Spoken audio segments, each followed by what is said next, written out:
bonne, moi, je suis au-dessus de ça, mais d'autres ne le sont pas. Alors je voudrais continuer sur la question du E et la place du E selon qu'elle est devant ou après la consonne. Je ne sais pas si ça a été dit suffisamment, je n'ai pas vérifié, par d'autres je veux dire. Et alors, je vais ajouter, il y a déjà des séries que j'avais signalées, ET, EZ, ES, ER. Alors il faut ajouter ED et EF. ED comme dans le pied, par exemple, et EF comme dans la clé, qui s'écrit d'ailleurs aussi avec un accent. Et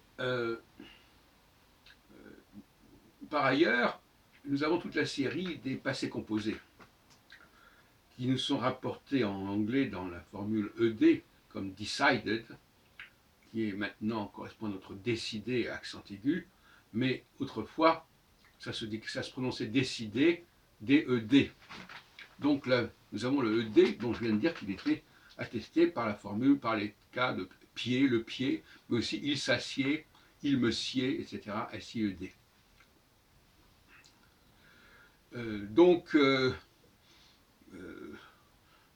Bon, visiblement,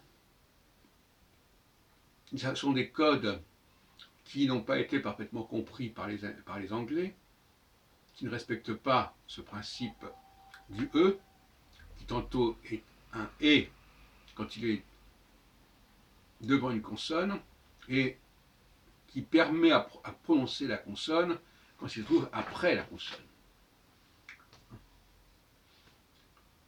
Alors c'est une règle qui n'est pas très connue finalement, je ne pense pas qu'elle soit enseignée actuellement, c'est à tort d'ailleurs.